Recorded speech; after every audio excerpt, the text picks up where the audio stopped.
আসসালামু আলাইকুম, welcome back to my channel myself Lamia. কেমন আছেন আমার প্রিয় দর্শক ভাই বোনেরা? আশা করছি আল্লাহর রহমতে আপনারা সবাই অনেক অনেক বেশি ভালো আছেন।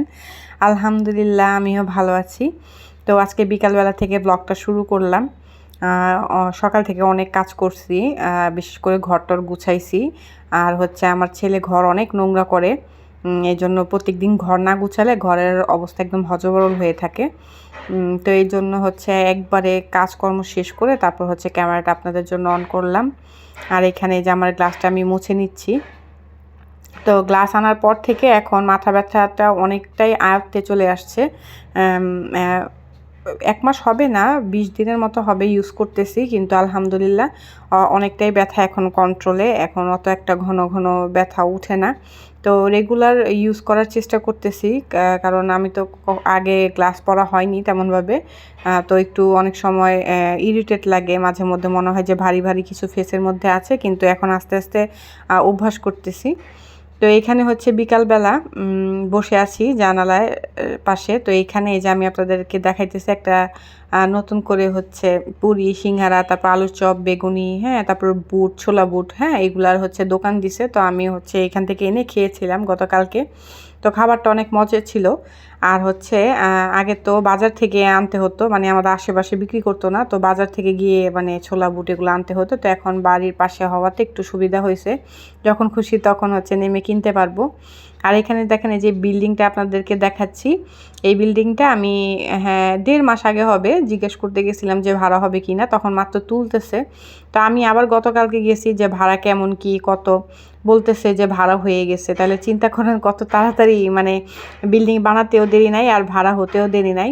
আর এই যে দেখেন এখানে পিঙ্ক কালার ট্যাঙ্ক, এই ট্যাঙ্কটা আমার কাছে খুব ভালো লাগে। আর বিল্ডিংয়ের কালারটা একটু পেস্ট কালারের মধ্যে দিছে না, দেখতে খুবই মানে একটু ইউনিক লাগতেছে কালারটা।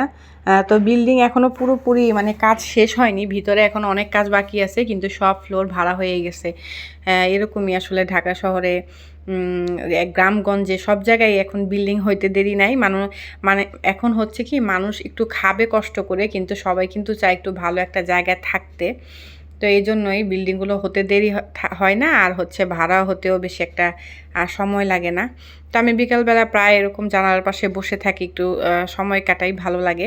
আর যারা আমার ভিডিওগুলো দেখছেন তাদেরকে অবশ্যই বলবো, প্লিজ প্লিজ আমার চ্যানেলটা একটু সাবস্ক্রাইব করে দিন। আমার চ্যানেলের সাবস্ক্রাইবার একদমই বাড়ছে না, খুব খারাপ লাগছে। আর সাবস্ক্রাইবার না বাড়লে, ভিডিওতে লাইক না আসলে না ভিডিও করতে ইচ্ছা করে না। তো এরপরে হচ্ছে এই যে দেখেন আমার ছেলে পড়াশোনা করছে কিছুক্ষণ। আর এইখানে এই যে এটা হচ্ছে এটা আমার ছোট্ট একটা লিটল ট্রাইপড, এটা দিয়ে হচ্ছে মাঝে মধ্যে ভিডিও টিডিও করি।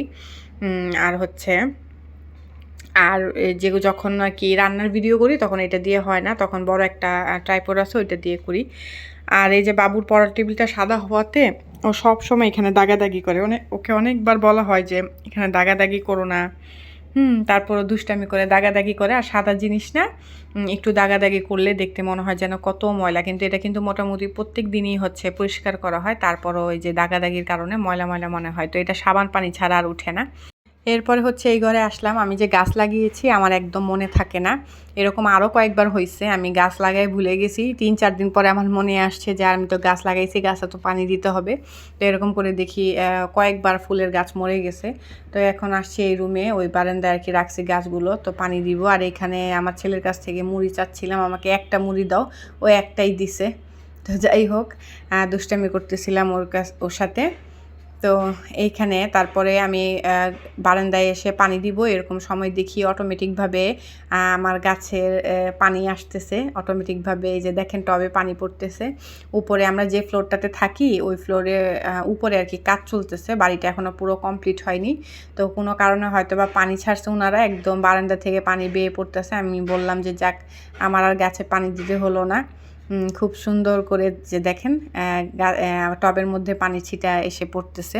পরে চিন্তা করলাম না, টবটা আবার সরাই দিই, বেশি অতিরিক্ত পানি পড়লে এটা হচ্ছে আবার অতিরিক্ত পানিও পড়লে কিন্তু ফুল গাছগুলো নষ্ট হয়ে যায়।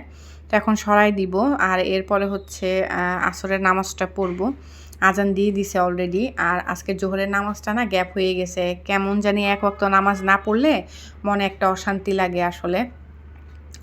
তো এটাই। আর হচ্ছে ইদানিং স্ক্রল করতে, করতে দেখছি আমাদের জনপ্রিয় যে কনটেন্ট ক্রিয়েটর ছিল উনি হচ্ছে অ্যারেস্ট হয়ে গেছে। আসলে একসময় উনার ব্লগ অনেক দেখেছি।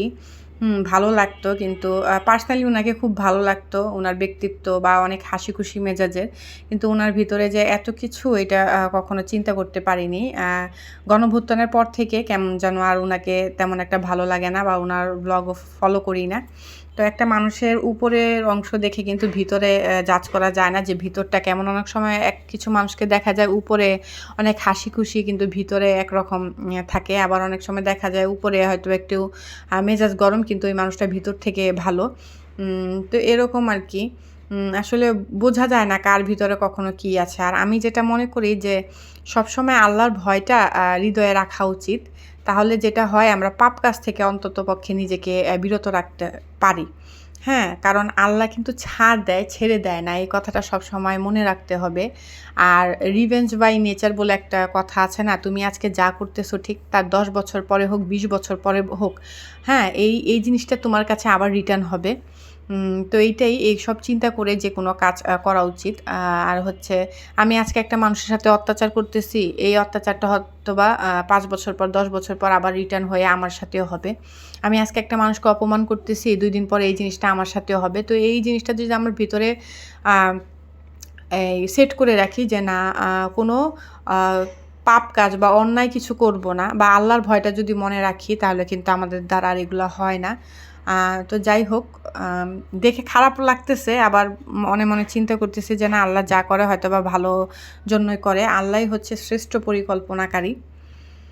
এটাই আরকি। আর এখানে হচ্ছে আসরে নামাজ পড়ার পর ছেলেকে অনেকক্ষণ পড়াইছি। এখন ছেলের ক্ষুধা লেগে গেছে। ও হচ্ছে বিস্কিট খাচ্ছিল। আর প্রচুর পড়া। আমি আবার ওকে পড়াগুলো একটু লিখে দিচ্ছিলাম।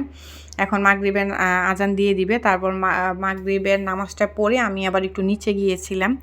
নিচে যাওয়ার একটা কারণ আছে। ওই আমার ছেলের সাথে পড়ে একটা বাচ্চা, ওর হচ্ছে নানি অসুস্থ। তো ওর মা ওইখানে। তো এই বাচ্চাকে পড়ানোর জন্য মানে টিচার খুঁজতেছিল। তো ওই ভাবি আবার আমাকে ফোন দিছে যে, "ভাবি, আপনার কাছে পরিচিত টিচার আছে কিনা?" তো আমি আবার বললাম যে, একজন বলছিল, আমি উনার বাসায় মানে যাই, আগে জিজ্ঞেস করি, যদি থাকে আমি হচ্ছে আপনাকে জানাবো। তো এরপরে উনার বাসায় গিয়েও দেখি উনি নাই। তো যাই হোক, কাজটা হয়নি। পরে আমি ভাবিকে আবার ফোন দিয়ে বললাম যে, আমি উনার সাথে কথা হইলেই আমি আপনাকে জানাবো। তো সামনে পরীক্ষা বাচ্চাদের, আর হচ্ছে ওর মা একটু ব্যস্ত, এজন্য আরকি বাচ্চার টিচারটা রাখা এই মুহূর্তে অনেক বেশি ইম্পর্টেন্ট। তো ভাবির হেল্প আমি তাৎক্ষণিকভাবে করতে পারিনি, মানে গিয়ে উনাকে পাইনি। তো দেখি পরে আবার উনি বাসায় আসলে ফোন দিব। তখন যদি হয় তাইলে অবশ্যই একটা ব্যবস্থা তো হবেই। আর এখানে আমি আসার সময় একটু হালিম নিয়ে আসছিলাম। হালিমটা ৳৫০ দাম নিছে। এইটুকু হালিম ৳৫০ দাম নিছে, কিন্তু বিশ্বাস করেন একদমই ভালো ছিল না। এমনিতে আমি কখনো কোনো খাবারের বদনাম করি না। আর খাবার ফেলাটাও আমার মানে পছন্দ না। কিন্তু এইবারে আমার হালিমটা ভাল লাগে নাই। আর আমার স্ট্রিট ফুড কিন্তু অনেক পছন্দ। কিন্তু কেন জানি এই হালিমটা আমার একদমই ভালো লাগে নাই। একটু পানি, পানি ছিল আরকি। তো যাই হোক, সন্ধ্যার নাস্তা করার পর আমি আপনাদের একটা বোরখা দেখাচ্ছিলাম। আমি আমার ফ্রেন্ডের সাথে কথা বলতেছিলাম যে আমার বাহিরে ভিতরে বেশি যাওয়া হয়। তো এখন তো অ্যা বেশি একটা আউটড্রেস পরা হয় না। বোরখাই পরি, নিকাব পরে চলাফেরা করি। তো বোরখাটাই বেশি প্রয়োজন হয়। তো বলতে ও হচ্ছে অনলাইন থেকে আমার জন্য একটা বোরকা অর্ডার করলো। অর্ডার করে আমার ঠিকানায় পাঠায় দিল। তো এই বোরকাটা আমার অনেক পছন্দ হইছে। এই যে দেখেন, সি গ্রিন কালার। আমার মোবাইলে কালারটা আসতেছিল না তেমনভাবে। তো এটা হচ্ছে ওয়াইসি কাপড়ের, দুবাই ওয়াইসি কাপড়ের। আর এই কাপড়টা অনেক বেশি সফট। তো আমি আপনাদের এই যে পরে দেখাচ্ছিলাম আবার। তো অনেক বেশি সুন্দর ছিল, কিন্তু আমার একটু লং হয়ে গেছে। এই বোরখাটা পরার জন্য আমার একটু উঁচু টাইপের হিল জুতা, বা হচ্ছে আরকি শু টাইপের একটু হিল জুতা কিনতে হবে। হিল জুতা আমি এখন পরতে পারি না, বিয়ের আগে অনেক পরছি। কিন্তু একটু উঁচু টাইপের জুতা কিনতে হবে, কারণ বোরখাটা একটু এক সাইজ লম্বা হয়ে গেছে আমার জন্য। তো যাই হোক, এমনিতে কালারটা অনেক সুন্দর ছিল। আর সি গ্রিন কালার আমার এমনিতে অনেক পছন্দ। আপনাদের কেমন লেগেছে বোরখাটা অবশ্যই কমেন্ট করে জানাবেন। আর বান্ধবীকে অসংখ্য ধন্যবাদ বোরখাটা গিফট করার জন্য। আর এখানে হচ্ছে ছেলের সাথে বসে আমি চিপস খাচ্ছিলাম, আর হচ্ছে খেলাধুলা করতেছিলাম। একটু পড়াশোনা করা, একটু খেলাধুলা করি, এইভাবে করে আরকি দিনকাল কাটছে। তো এই ছিল আজকের টুকটাক ভিডিও। ভিডিওটি ভালো লাগলে আবার বলছি একটা লাইক করে দিন, বেশি বেশি করে কমেন্ট করেন, আর চ্যানেলটা সাবস্ক্রাইব করে দিন। আর আপনাদের কমেন্ট পেলে কমেন্টের আনসার করতে পারলে আমার কাছে অনেক ভালো লাগে। তো ঠিক আছে, নেক্সট ব্লগে আবার আপনাদের সাথে দেখা হবে। ততক্ষণ পর্যন্ত ভালো থাকেন, সুস্থ থাকেন, আর অবশ্যই আমার জন্য দোয়া করবেন। ওকে, তাহলে ভালো থাকেন সবাই। আল্লাহ হাফেজ।